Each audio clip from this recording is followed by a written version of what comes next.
ஒரு மனிதன் இறந்ததுக்கு பிறகு அவனோட ஆன்மாவுக்கும் உயிருக்கும் என்ன நடக்குதுன்னு தெரியுமா? நம்ம உயிரோட இருக்கிற வரைக்கும் நம்மோட சிந்தனை, உயிர், ஆன்மா எல்லாம் நம்மோட சேர்ந்து இருக்கு.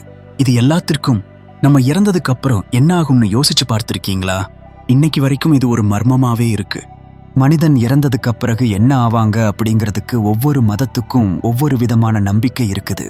இந்த வீடியோவில் நியர் டெத் எக்ஸ்பீரியன்ஸ், அதாவது மரணத்துக்கு பின் உயிரோட வந்த ஒருவருடைய அனுபவத்தை பற்றி பார்க்கலாம் வாங்க. ஹாய் இன்ஃபோசிலிஸ், வெல்கம் டு தமிழ் இன்ஃபோசிலிஸ் சேனல்.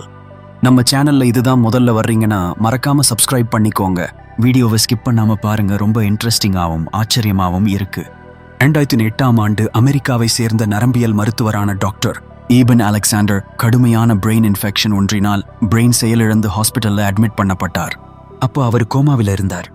அந்த நேரத்தில் அவர் சில வினோதமான அனுபவங்களை சந்தித்துள்ளார். கோமாவிலிருந்து மீண்டு வந்த பிறகு அவர் ஹெவன் பார்த்ததாகவும் அதை உணர்ந்ததாகவும் கூறுகிறார். அவருடைய அந்த அனுபவத்தை ப்ரூஃப் ஆஃப் ஹெவன் என்ற புத்தகமாக வெளியிட்டிருக்கிறார். அலெக்சாண்டர் கோமாவில் இருக்கும்போது என்ன அனுபவித்தார்? முதலில் ஒரு இருண்ட இடம், ஆனா ரொம்ப பாதுகாப்பான இடம் மாதிரி ஒரு உணர்வு வந்ததாம். அந்த இடம் ஒரு வெறுமையான அமைதியான இடமா இருந்துச்சுன்னு சொல்றாரு. ஒரு துளி கூட பயம் இல்லாம இருந்ததாம். அந்த இடத்துல நிறைய நிறங்களாலான பூக்கள் மேல பறக்கிற மாதிரி இருந்ததாம். அந்த நேரத்தில் ஒரு பிரமிக்க வைக்கும் லைட்டும் மியூசிக்கும் இருந்ததாம்.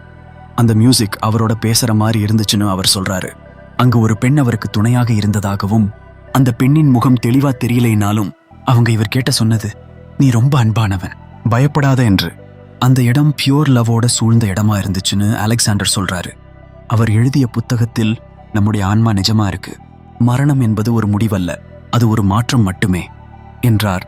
அந்த விஷயத்தை பார்த்த சில விஞ்ஞானிகள் இது வெறும் ஒரு ஹலூசினேஷன் தான், இது ஒரு கனவு மாதிரின்னு சொல்றாங்க. ஆனா அலெக்சாண்டர் சொல்றாரு, என் பிரெயினவே வேலை செய்யாத நேரத்துல எப்படி கனவு வரும்னு, அதனால இது கனவல்ல, உண்மை அனுபவம் தான்னு நம்புறாரு. இதை பற்றி நீங்க என்ன நினைக்கிறீங்க?